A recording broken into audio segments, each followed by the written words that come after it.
Halo Rebahaners, dimanapun kalian berada, bagaimana kabarnya? Kembali lagi bersama saya John, Still in the House. Sebuah film berjudul The Gates tahun 2026 akan menceritakan tentang 3 pemuda yang tersesat ke sebuah komplek perumahan elit misterius dan harus menghadapi bahaya ketika diburu oleh semua penghuni yang ada di sana. Penasaran seperti apa ceritanya? Nah, daripada nasi di piring Anda keburu dingin, yuk langsung saja pasang handsfree, simetriskan pusat rebahan, kencangkan celana dalam, selamat menonton, dan mari kita katakan bersama-sama passwordnya. 1, 2, 3. Apa, guys? Ya, itu. Get it when I get back.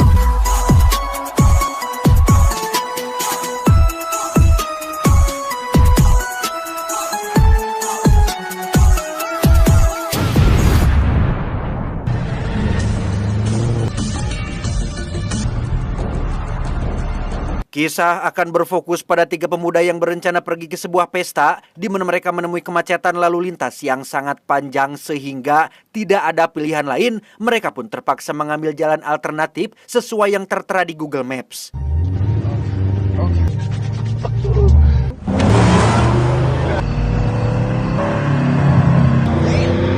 Beberapa menit berkendara, mereka malah menemui jalan buntu, yaitu sebuah gerbang masuk menuju perumahan elit, di mana mereka tak sengaja bertemu dengan seorang perempuan yang mengendarai mobil sport warna merah yang sepertinya adalah salah satu penghuni komplek ini. I was wondering if you could maybe let us in. Wanna go in there? Yeah.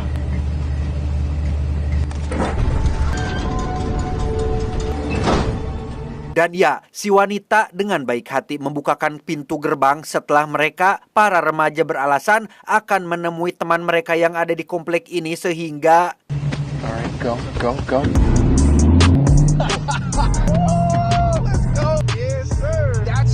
Setelah beberapa saat berkeliling, mereka pun menemukan gerbang keluar yang masih terkunci, sehingga mau tidak mau, mereka harus minta tolong warga sekitar untuk membukakan gerbang tersebut, tetapi... Hey! Hold up, bitch! I need your clicker! Excuse me.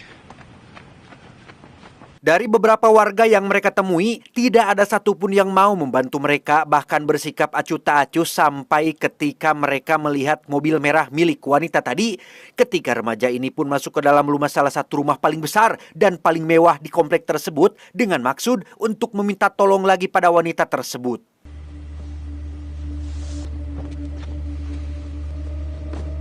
Sebelumnya, mari saya perkenalkan Anda dengan ketiga pemuda ini. Ada Tion yang pakai jaket hitam, Kevin yang paling pendek, dan Derek yang memakai kaos warna putih.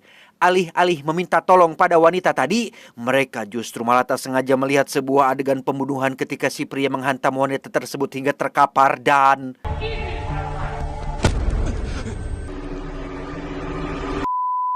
Go! Get in the car! No, just go! Go! Setelah ketahuan dan nyaris ditembak, Derek dan kawan-kawan pun berhasil lolos dari kejaran pria tersebut. Sempat mencoba menghubungi pihak kepolisian. Seperti biasa, sinyal tiba-tiba saja buruk dan justru...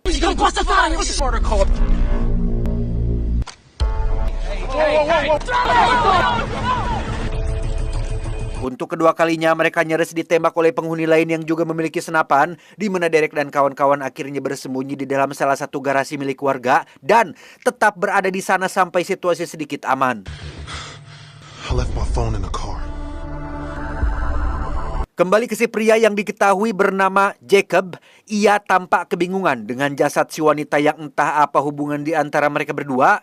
Karena Derek dan kawan-kawan sudah terlanjur jadi saksi mata, Jacob pun langsung pergi keluar untuk mencari mereka semua.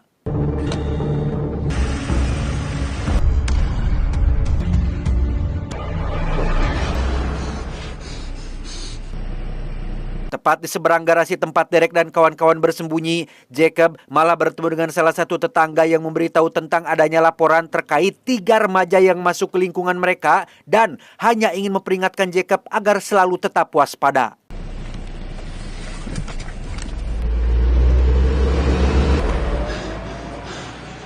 Tak lama setelah Jacob pergi, Derek dan kawan-kawan pun dikejutkan oleh si pemilik rumah yang tiba-tiba menyalakan lampu. Beliau bernama Christopher, seorang kakek tua yang hidup sendiri dan bersikap berbeda dengan warga lain. Tanpa basa-basi, Derek langsung memberitahu si kakek tentang kematian si wanita yang baru saja mereka lihat dan minta diizinkan memakai telepon agar bisa menghubungi pihak kepolisian. Well, willing to let you wait inside. Yes. Di dalam rumah si kakek, Tion yang merupakan atlet football pun melihat koleksi piala penghargaan milik si kakek yang ternyata beliau adalah atlet juga, lebih tepatnya mantan atlet. Setelah duduk sebentar dan ditawari minum, Derek dan kawan-kawan langsung menceritakan kronologi bagaimana mereka bisa masuk ke sini, termasuk menjadi saksi mata atas kematian si wanita yang ketika mereka menyebutkan rumah mewah dan paling besar, si kakek tiba-tiba saja berdiri dari tempat duduknya dan berkata, That is Jacob Andrews' house. Pastor, my pastor. Ya, Jacob ternyata adalah seorang pendeta sekaligus pemimpin komunitas di komplek ini, sehingga wajar jika si kakek marah dan langsung menodongkan pistolnya. Tion pun langsung menunjukkan kalung salibnya dan bersumpah telah berkata jujur, tetapi Jacob, run around the neighborhood. Wait, sir. Okay, wait. saat akan kabur lewat pintu depan, sudah ada Jacob yang sedang berjalan menuju ke rumah ini, sehingga mereka langsung kabur ke halaman belakang dan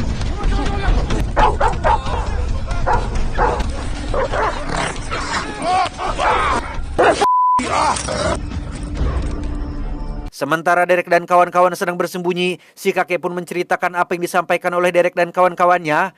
Kakek sebenarnya menolak untuk percaya dengan semua ucapan mereka karena bagaimana mungkin sosok Jacob yang seorang pendeta sekaligus memimpin komunitas sampai tega menghabisi nyawa seorang perempuan, wanita, gadis. Namun dari raut wajahnya, kakek nampak menaruh sedikit rasa curiga dan sudah menghubungi petugas polisi setempat untuk datang ke tempat ini. Bobby, be here shortly. Tak berselang lama muncullah Bobby yang merupakan polisi muda setempat yang memang sudah kenal dekat dengan Jacob dan semua orang di komplek ini. Di hadapan Bobby dan si kakek, Jacob memanfaatkan profesinya sebagai pendeta untuk memanipulasi cerita seolah-olah mereka, Derek dan dua kawannya adalah pemuda tersesat yang butuh siraman rohani, sehingga Jacob punya alasan untuk meminta Bobby agar menyerahkan mereka bertiga langsung kepadanya.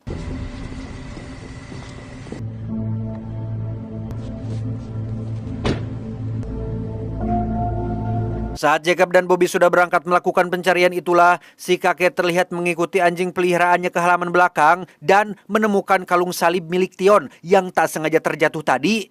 Pada kalung tersebut tertera nama asli Tion yang membuat si kakek cukup terkejut karena ternyata Tion sudah berkata jujur tentang nama aslinya, sehingga apa alasan Tion berbohong soal Jacob yang sudah membunuh seorang perempuan.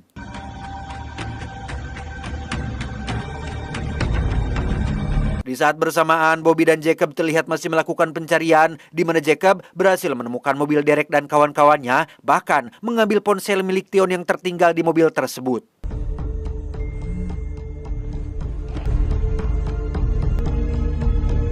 Kembali ke Derek dan kawan-kawan yang masih sedang bersembunyi dan tak sengaja melihat satu rumah yang sedang digelar acara makan malam, di mana mereka bertiga akhirnya terlibat sedikit perselisihan ketika Derek ingin mendatangi rumah tersebut dengan maksud meminta tolong, sementara Tion dan Kevin tidak setuju dengan ide tersebut.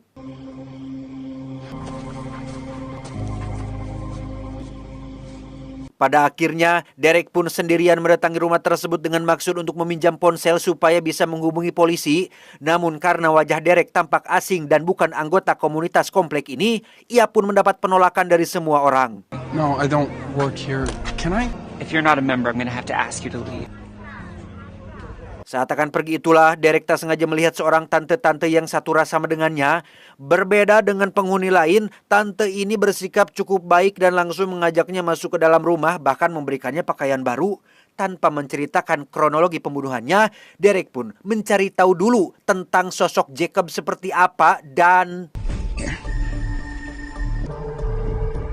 Sorry, who's that? That's his wife. Berbeda dengan wanita yang Derek lihat di rumahnya, istri Jacob ternyata adalah seorang pejabat alias anggota dewan yang saat ini katanya sedang berada di luar kota.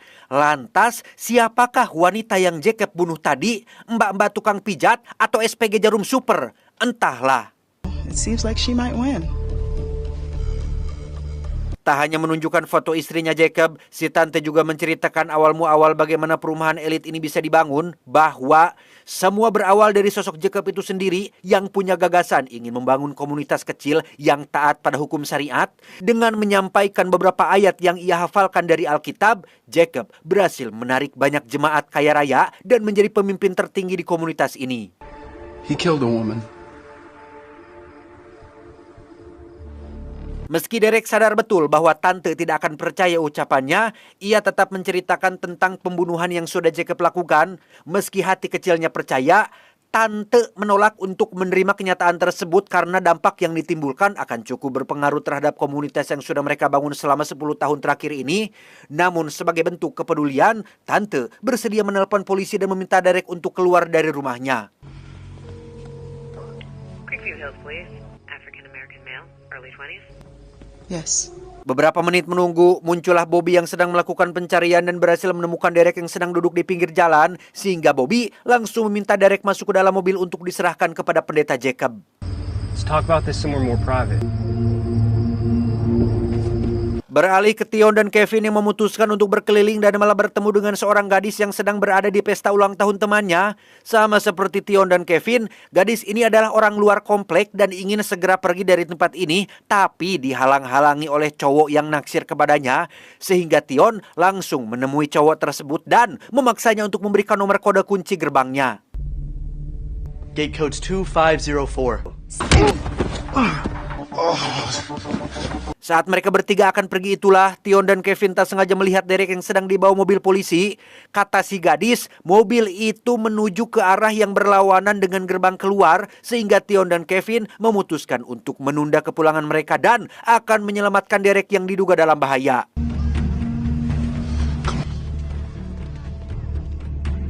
Setibanya di rumah Jacob, Bobby langsung menyerahkan Derek sesuai permintaan Jacob sebelumnya. Namun sesuai prosedur dan tuduhan yang sudah Derek lontarkan, Bobby minta izin untuk menggeledah rumah ini demi menunaikan kewajibannya sebagai penegak hukum. Come on in. Search all you want. Sesampainya di dalam rumah, Derek langsung menunjukkan tempat di mana Jacob membunuh wanita tersebut. Namun yang aneh adalah jasad si wanita sudah menghilang. Begitu pula dengan bekas darah dan barang bukti lainnya. Curiga dengan Jacob yang sudah memindahkan jasadnya ke tempat lain, Derek pun meminta Bobby untuk menggeledah semua sudut ruangan di rumah ini.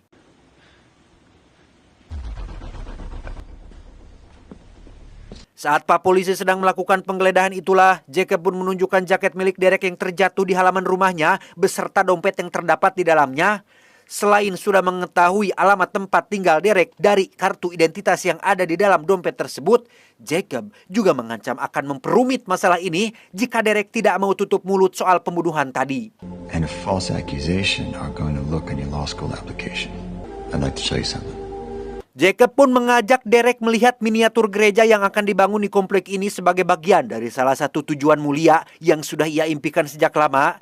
Jacob yakin jika dirinya telah dipilih oleh Tuhan untuk membangun sebuah komunitas besar, sehingga jika ada orang yang berniat menghalangi tujuannya, Jacob akan melakukan apa saja untuk menyingkirkan penghalang tersebut. As the town grows, what do you think about that? Dengan kemampuan cocotnya yang sudah berhasil mempengaruhi banyak orang, Jacob mencoba memanipulasi pikiran Derek untuk mengerti seberapa penting visi dan misi mulianya ini. Wanita yang sudah tak sengaja Jacob bunuh dianggap sebagai salah satu penghalang dan layak untuk disingkirkan. Pastor Andrews? We're in here, Bobby. Selesai memeriksa semua ruangan, Pak Polisi pun diminta untuk keluar mencari dua teman Derek lainnya. Tapi tak lama, muncullah si kakek membawa kalung salib milik Tion dan penasaran kenapa mereka berkata jujur tentang nama asli mereka masing-masing. Karena si kakek dikenal sering minum alkohol, Jacob pun berkata bahwa si kakek mungkin terlalu banyak minum dan sudah salah paham tentang ketiga remaja tersebut. How much more have you had to drink tonight? I told you I needed you short.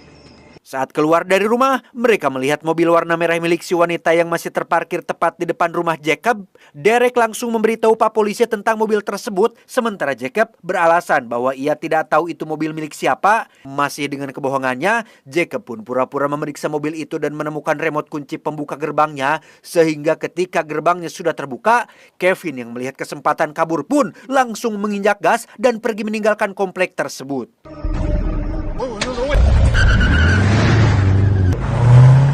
Melihat hal itu, Pak Polisi pun langsung pergi mengejar dengan membawa serta Derek bersamanya dan...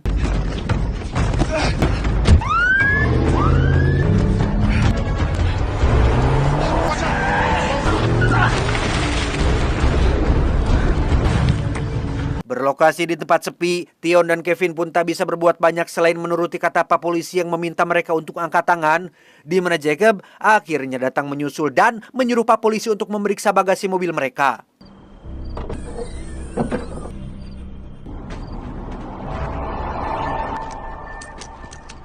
Get down on the ground! Do it now!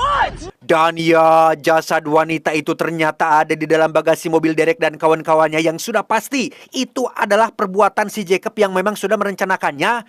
Namun ketika Pak Polisi masih sedang memeriksa jasad si wanita, ia mendapati nadinya masih berdetak, yang itu artinya... No, cancel that, okay? Requesting backup and urgent on North Farm Road 106. Mendengar Pak Polisi meminta bantuan medis, Jacob langsung getar-ketir karena jika si wanita masih hidup, otomatis ia akan langsung membuat pengakuan sehingga... Shut your damn mouth! Ya, Jacob pun menembak Pak Polisi dari belakang dan berniat membantai Derek dan kawan-kawan yang sudah terlanjur jadi saksi mata, tetapi... It's all just such a shame. But beware. Christopher. Matthew 7. Aksi Jacob keburu ketahuan oleh si kakek yang datang tepat waktu. Melihat wajah si wanita yang ada di dalam bagasi, kakek pun langsung mengenalinya sebagai salah satu jemaat gereja yang baru bergabung jadi anggota. Sehingga terbongkarlah bahwa Jacob diam-diam sudah menjalin hubungan terlarang dengan jemaahnya sendiri dan terpaksa menghabisinya karena si wanita mengancam akan membongkar hubungan gelap mereka berdua. I ain't have nothing to hide. Oi! Drop it! Ketegangan pun terjadi saat mereka saling todong satu sama lain. Jacob menodong Kevin, Derek menodong Jacob, dan si kakek menodong Derek. Sadar reputasinya sedang terancam, Jacob pun meminta maaf kepada si kakek sebelum akhirnya menembak beliau dan...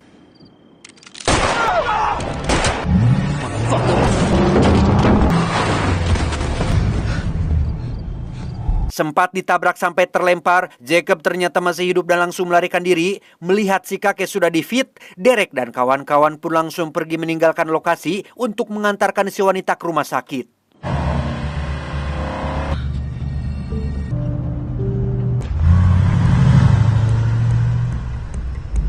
Setelah si wanita sudah aman dan ditangani oleh bidan kokom, mereka bertiga pun langsung pulang dengan Derek yang turun duluan di rumahnya. Tak ingin membiarkan kawannya sendirian lagi, Tion pun memutuskan ikut turun bermaksud menginap satu malam di rumahnya. There he is. Hello, Derek. Dan ya, saat masuk rumah mereka langsung dikejutkan oleh penampakan sosok Jacob yang ternyata sudah ada di sana menyandra ibu dan kakak perempuannya Derek. Tujuan Jacob datang ke sini adalah sudah jelas untuk mencari tahu di mana si wanita berada sekarang. Karena jika sampai dia sadar dan membuat pengakuan, maka tamatlah reputasinya sebagai seorang pendeta. Namun karena Derek menolak buka suara, maka inilah yang Jacob lakukan. Leave them out of this. I will take you to her right now. Derek, no! Dan Jacob menembak kaki Tion dan memaksa Derek untuk bicara. Namun sebelum Jacob sempat mendapatkan apa yang dia mau, keburu ada polisi yang datang ke tempat ini sehingga... Fine. No! This isn't over. Lewat jalan belakang, Jacob pun berlari menuju ke arah mobilnya diparkir, tetapi...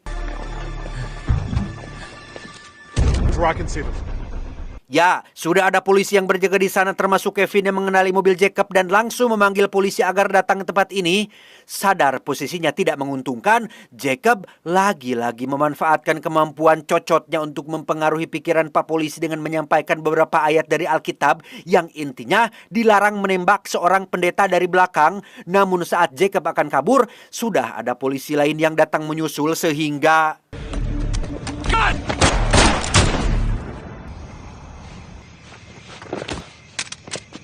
Jacob akhirnya tewas di tempat setelah sempat mencoba menembak Kevin, di mana mimpi buruk ini akhirnya berakhir dan mereka bertiga bisa kembali ke kehidupan normal mereka lagi. Call it in. Tamus, ending yang cukup melegakan. Pesan yang bisa kita ambil dari film ini adalah jangan masuk komplek orang. Itu, saya John mewakili jajaran direksi yang bertugas mengucapkan terima kasih dan sampai jumpa di video selanjutnya. Adios, kentut sapi, sosis bakar.